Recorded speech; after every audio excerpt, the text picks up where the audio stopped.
Essa imagem aqui foi uma imagem, de alguma maneira, ela recebe a influência do William Klein, né?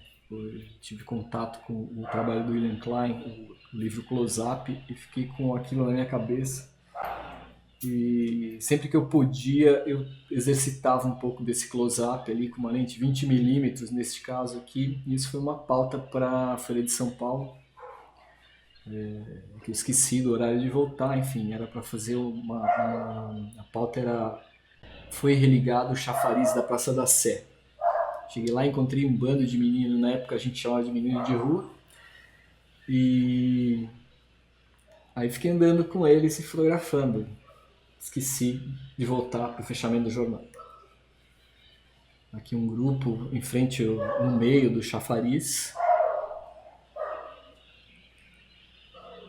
Aqui uma outra cena, um outro retrato. E o bom é que eles topavam. E eu fiquei me exercitando aqui. Aqui um outro trabalho que é o circo circense. Passei um tempo fazendo ele. Comecei fazendo para a Folha e saí da Folha e continuei fazendo. E ele é um trabalho que tinha na intenção básica, aqui o retrato, né? A gente falou o retrato, a intenção era fotografar uma ideia, que a ideia era quem era o brasileiro, a cara do brasileiro. E aí eu acabei escolhendo o circo como caminho para investigar um pouco sobre o que é esse brasileiro, essa cara desse brasileiro. E aqui, por acaso, é um chileno brasileiro, chama Yuri, e essa foto foi engraçada porque ele está sustentado por uma mão, equilibrando e tal, e ele ficava ali, estava meio tremendo, e a mulher dele lá embaixo ficava falando assim, que tienes? Está fraco? Tá fraco?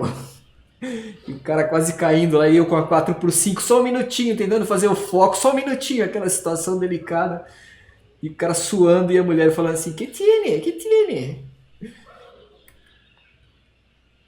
Aqui a Jorca também, filha do equilibrista anterior, nasceu no Brasil.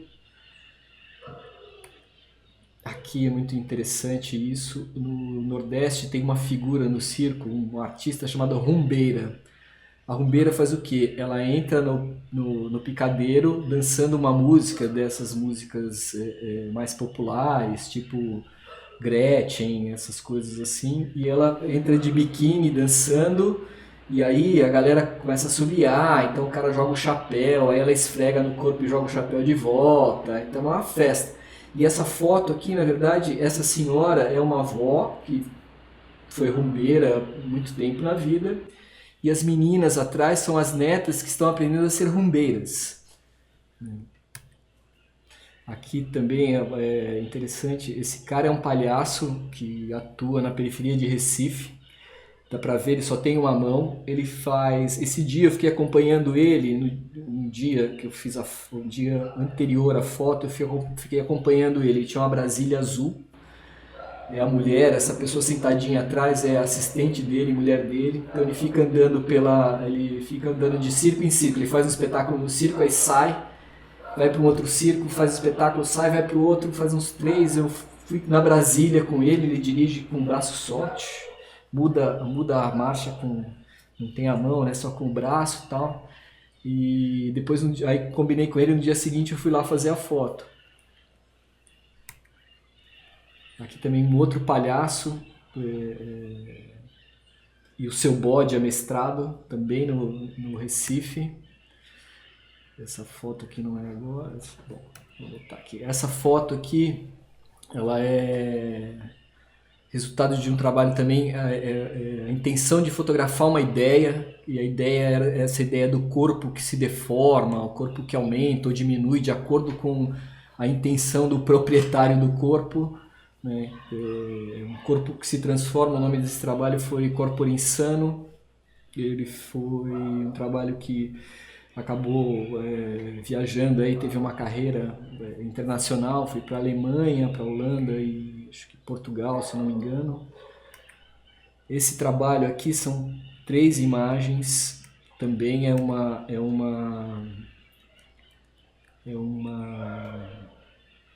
ideia, é o retrato de uma ideia. E essa ideia era a Ofélia de Shakespeare, do Hamlet. né? Tem uma história, tem várias. A Ofélia, se você for pegar lá, for ler sobre a Ofélia, você vai encontrar um monte, assim, uma infinidade de interpretações, né? E o que me motivou a fazer esse trabalho é que uma das interpretações que eu li tinha uma frase que dizia: Ofélia, a mulher que nem o rio quis. Porque dentro da história da Ofélia, ela se joga no rio, se mata tal, e parece que o rio joga ela de volta para a terra. E por conta disso, eu acabei desenvolvendo esse trabalho, que é um trabalho de retrato, além de ser retrato especificamente, se você vê cada imagem é um retrato, ele no todo ele é o retrato também de uma ideia, de construir essa ideia, que também tem a ver com o corpo, também tem a ver com essa coisa do desprezo, com autoestima, enfim. E esse trabalho também foi para uma Bienal de Fotografia do Equador. Aqui, o trabalho mais recente é um trabalho que eu estou desenvolvendo, que também retrata uma ideia, e a ideia que eu busco retratar aqui é como construir, como representar o lugar assim, na contemporaneidade com essa velocidade de transformação que a gente tem que encarar aí no dia a dia. O nome dessa foto é Bangalô Azul, porque nesse lugar aqui onde tem esse monte era um bangalô azul de verdade, e eu convivi com essa cena, com essa imagem durante muitos anos da minha vida. Num belo dia eu passo por lá, não tinha mais o bangalô, ele estava exatamente desse jeito. Tinha sido demolido, agora nesse lugar estão construindo um prédio de 8 andares, enfim, essa transformação. Mas ele fazia parte do meu dia a dia, da paisagem do meu dia. Então, entendendo isso e pensando um pouco nessa questão do lugar hoje, também para mim é como um retrato. Estou aqui tentando retratar uma ideia, contar uma ideia, retratar uma ideia, né? Aqui também é a mesma coisa. Isso aqui é ruína do Largo da Batata em Pinheiros, do Largo de Pinheiros. Um dia, sei lá, o Largo de Pinheiros também fez parte da minha vida durante muito tempo, do jeito que ele era. Ele foi do mesmo jeito durante muitos anos. Sei lá, a maior parte da minha vida ele era de uma maneira. E num dia 29 de dezembro, acho que de 2009, se eu não me engano, eu tinha um encanador na minha casa, e ele estava fazendo um trabalho e tinha que voltar, e tinha que pegar um ônibus no Largo de Pinheiros. Eu falei: eu levo você. Quando eu cheguei no Largo de Pinheiros, deixei ele lá, tinha uma máquina derrubando todos os prédios, todas as casas, não sei. Eu falei: nossa, que absurdo, como assim? Voltei para minha casa, peguei uma câmera, uns filmes vencidos, fui para lá, e essa é uma das fotos.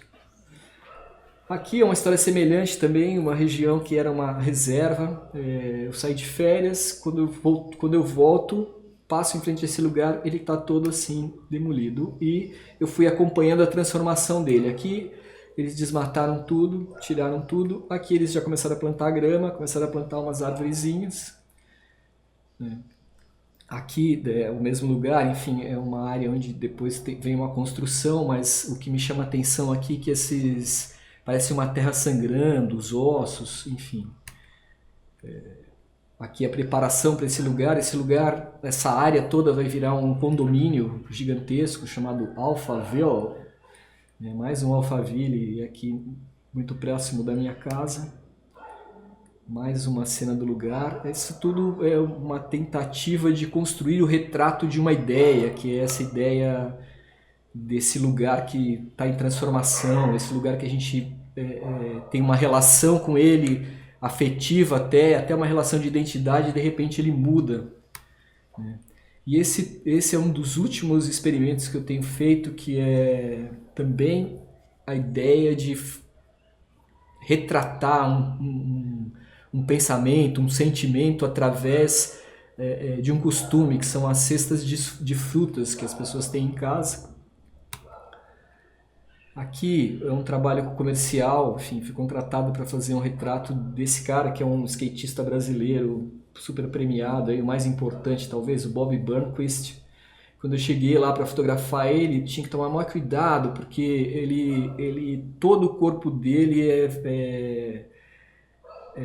digamos, é alugado por uma marca. Então ele não pode aparecer, tem um puta cuidado com a imagem e tal. Eu estava indo para um patrocinador dele, fotografar ele numa situação, numa ação, e pedi para fazer um retrato dele e acabei fazendo esse retrato que era com a luz que eu tinha no momento, aquele história que eu estava contando que às vezes você não tem muita opção, então eu tinha que decidir. Ele estava ali meio não querendo, não sei o que, e eu fui lá e botei ele no lugar, percebi a luz, fiz o retrato e fiquei rezando para dar certo no final. E esse é o resultado final. É uma das coisas que eu faço também porque é uma ideia, é um ícone, é uma pessoa que me interessa, a trajetória e tal. E eu fui fazer um retrato que eu não sei nem se eu vou usar algum dia para alguma coisa, mas já estou usando, tá aqui. Esse é o mesmo caso, é um músico, cantor americano da Califórnia, Donovan Frankenheiter. Ele é dessa turma do surf, estava aqui num festival de artes, um festival de surf, de artes de surf, e eu pedi para fazer um retrato, fui lá no hotel, pedi para fazer um retrato dele meio rápido, ele falou, tudo bem, montei a cena, ele chegou lá, me deu 3 minutos, nem muito tempo, e tá aqui o resultado da imagem. Aqui também um ícone da música pop, do rock and roll, a Chrissie Hynde. Aqui eu tinha um estúdio, um ateliê na Vila Madalena e sempre que eu podia eu levava alguém lá para fazer um retrato. E através de amigos eu acabei conhecendo a Chrissie Hynde e perguntei se ela toparia posar para mim. Marcamos um dia, ela foi lá, chegou no estúdio, ficou um pouco na frente da câmera e já não queria ficar mais. Eu rodei um filme de 12 poses e numa câmera 6x6, tal, muito rápido, muito correndo, e aqui está o resultado.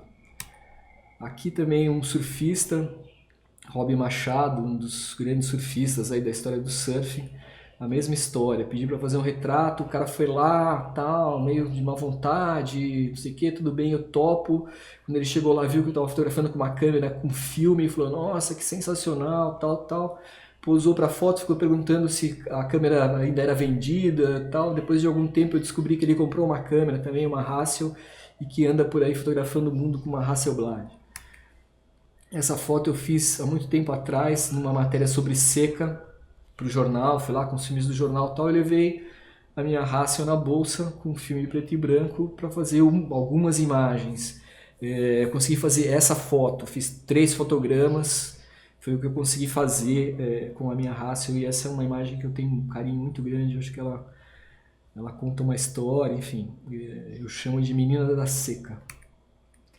Aqui é uma foto do meu mestre, um retrato, o que me motivou a continuar ou a percorrer esse caminho da fotografia. Faz parte de um livro do Avedon, este livro aqui. Aqui o Avedon em ação, fazendo fotos para o livro, para ver aqui uma câmera 8x10. Além do trabalho com fotografia, eu venho desenvolvendo outros trabalhos aí nos últimos 15 anos. Eu estudei medicina chinesa, eu sou um praticante de Qigong, eu sou reikiano e fechando toda essa salada, eu fiz uma formação em coaching. E tenho desenvolvido um trabalho que é voltado para a questão do desenvolvimento humano, que é o que me interessa. O retrato me interessa porque me interessa o humano, e esse trabalho que eu tenho feito me interessa porque me interessa o humano, estar perto do humano e ajudar ou colaborar ou trabalhar nesse desenvolvimento. E uma coisa que eu tenho usado bastante, eu tenho usado muito a fotografia nesse meu trabalho, e eu costumo sempre fazer uma pergunta, assim, outro dia eu fui dar uma palestra e tinha para uma empresa, tinha uns burocratas, umas pessoas sentadas, umas 30 pessoas mais ou menos. Eu fiquei olhando, tinha preparado um monte de coisa, cheguei lá e falei, putz, o que eu vou falar para esses caras, como é que eu vou começar, né? E aí eu tive um insight. E a primeira pergunta que eu fiz para eles foi, eu comecei a minha palestra, na verdade, fazendo essa pergunta: o que é que um fotógrafo faz quando o quadro não lhe agrada e reenquadra? E eu acho que trabalhar com fotografia, né, é um reenquadrar o tempo inteiro, porque você tem sempre muitos desafios e o nosso nível de frustração diária também é muito grande, porque muitas vezes dá errado. Não são poucas vezes, são muitas vezes, né? Então lidar com essas questões que dão errado, superar isso, tá na base desse trabalho que eu estou desenvolvendo agora, que é o trabalho com coaching. E eu tenho algumas experiências em coisas que deram errado na minha vida, coisas importantes, assim, mas deram erradas e porque deram muito certo depois, né? Então tem sempre isso. No final dos anos 90, eu e mais três amigos, o Rogério Assis, o Pisco Delgás, eu e o Marcelo Subia, a gente tava começando a internet e tal, e a gente super apaixonado por isso, a gente se encontrou conversando e tal. Na verdade, o Rogério estava morando e trabalhando em Nova York, e a gente começou a se falar, falou, putz, vamos montar um portal de fotografia? Vamos embora. Resolvemos montar um portal de fotografia do nada. Quando a gente viu, a gente tinha equipe, o Rogério Barão estava voltando de Nova York, aí a gente já se reuniu num lugar emprestado no estúdio de um amigo, aí chamei um amigo designer, falou, quer participar, não tem dinheiro, aí ele chamou um programador, de repente quando a gente viu, a gente já tinha logo, já tinha um portal, e a gente começou a falar com o Brasil inteiro, né? Tinha e-mail, já tinha essa coisa que a gente tinha passado mais da metade da vida sem conhecer esse sistema de comunicação, e a gente cria o Photosite, esse portal. Quando a gente estava lá, tinha acabado de criar o portal, pensando como é que a gente ia fazer para ganhar dinheiro com aquilo, as pessoas começam a ligar para a gente querendo saber se a gente era agência, tá? Tipo, vamos ser agência, não sei o quê. Aí, sei lá, movimentamos o universo e nos transformamos numa agência digital. Atendimos a internet e tal. 1 ou 2 anos depois, a internet, né, o boom da internet se desfaz e de alguma maneira a gente vai se desfazendo juntos, né? Mas foi uma experiência que, se a gente não tivesse passado por ela, com certeza a gente, sei lá, eu não seria o que eu sou hoje. Acredito que cada um de nós, né, nós 4, nós não seríamos o que nós somos hoje se nós não tivéssemos passado por essa experiência, né? O Photosite continua ainda, mas já não é mais uma agência que continua como agência. O Marcelo Sobia toca a agência, mas ela não é mais o que era, no nosso princípio todo. Mas efetivamente isso serviu para manter uma relação, para mostrar que se você acredita em uma coisa, vai fundo, faça, tem que fazer. Se você acredita que você tem que ser fotógrafo, vai ser fotógrafo. Se você acredita que você tem que fazer só retrato, vai fazer retrato. Agora, o grande ensinamento que eu acho que a gente tem que levar disso tudo é o seguinte: se você quer fazer alguma coisa, o que é que você precisa para fazer ela? Basicamente, você precisa se preparar e entender como ela funciona. Então, eu vou falar um pouco como a experiência que eu tenho profissional e como coach. Se você quer realizar alguma coisa, entenda o que ela significa de verdade e se prepare. O resto é igual para todo mundo, é correr atrás.